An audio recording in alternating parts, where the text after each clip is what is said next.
What up, Gangline? Carolina Jackpot time coming at you on Tuesday evening. I glossed over something that I saw yesterday morning I wanted to touch on. And then with all the old Pat Fitzgerald getting fired stuff, I kind of forgot about / put this on the back burner. But Cole Cubelic of the SEC Network. Of course, everybody knows who he is. Announcer for a lot of the games. Former Auburn player. He has a podcast, The Cube Show, that he does on a regular basis. It's some pretty decent content. I've listened to a little bit of it before. He puts the Gamecocks over a pretty good bit. By that I mean he says some decent things about the Gamecocks. His mom went to the University of South Carolina. I did not know this until I read up some history on Mr. Cubelic. But Josh Pate of 24/7 Sports has said several times, I've heard him on his live shows, mention that Williams-Brice Stadium is one of the most underrated home atmospheres in college football. I mean, I can appreciate that, and I can say that is probably true. Good entrance, good fan base, supporting the team when the product's good. It's kind of a misnomer, I guess, a little bit, that they'll stay there if that team's 0-12. My podcast buddy Rob Sanders says this all the time. They'll sell the place out when it's 0-12, and no, that's not really totally 100% true. But Cole Cubelic said on this podcast that not does he think it's one of the most underrated atmospheres. He thinks it's one of the toughest places to play in the SEC. I don't really know where I don't know where he's getting that from. I don't know what he's basing it on. I mean, are you basing that on, the fact that you kind of like South Carolina a little bit because your mom went there? Or is he basing that on the fact that South Carolina has beaten his Auburn team 2 times in a row there in 2020 and 2021 maybe? And I don't, there's a little bias thrown there that way. That's kind of like reverse bias, I guess you would call that. I'm not really quite sure, but the great win last year at the end of the season against Tennessee notwithstanding, Williams-Brice has not been that tough of a place to play in for quite a few years. Let's just be honest. From 2011, after South Carolina had lost to an Auburn team, all the way up until the Texas A&M loss in Game 1 of 2014, South Carolina went undefeated at home. Had some really good players during that stretch, and I think we were like 17, 18, 19-0, something like that.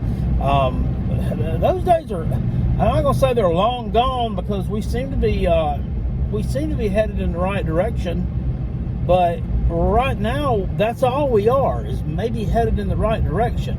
We haven't gotten there yet. And comments like these are the ones that get those Pollyanna fans that we have that are saying we're going 10-2 this year, we're going to win the SEC East, we may upset Georgia, we're winning in Neyland Stadium, we're doing this, we're doing that. Those people that smell their own farts, I mean, you're kind of just holding their head down in it. I mean, you're really just giving them a reason to. It's not one of the toughest venues to play in. Last year, at home, for instance, let's look at this. First game of the season, played Georgia State. Kind of had a wet fart 35-14 victory where special teams again, saved our butts. We couldn't stop the run against a non-Power 5 team. A decent home win, I guess, against Charlotte. Then played South Carolina State, an FCS team. Beat them 50-10, but in my opinion, didn't play particularly well. Uninspired. And then that one was different because it was, you had a hurricane coming, and the crowd the stadium was half full. It just wasn't there. The Texas A&M game, that was a pretty electric atmosphere. It was a good win. But again, special teams kind of saved South Carolina at the beginning of that game. they didn't play particularly well after they ran the score up like 24-0 on Texas A&M, and then didn't play particularly well, in my opinion, probably last 3/4 of that game. But sandwiched around all this is that embarrassing loss to Georgia. It was 48-7. Yes, I know how good Georgia was last year. I know how good they were last year. I really do. But 48-7, and could have been 88-7. It was horrible. That was horrid. The stadium was empty by the middle part of by the beginning of the third quarter. Really, like 10 minutes left in the third quarter, that place was empty. So you know, and I understand. I know Georgia's going to blow a lot of people out, but not like that. I mean, you really didn't show up, and until we don't have any more performances like that ever, we can't say this is one of the toughest places to play in the SEC. Ask Missouri how tough it is to play there. I mean, 23-10, really. Ask Kentucky, who beat us last time they came here, 16-10, and they've won what? At least 2 straight in Williams-Brice. 2 straight, I think, and like 4 out of the last 5.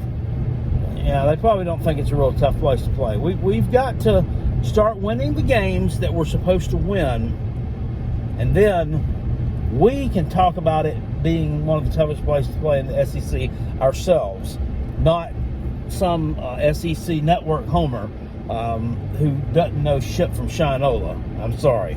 That's just the way I feel about that one.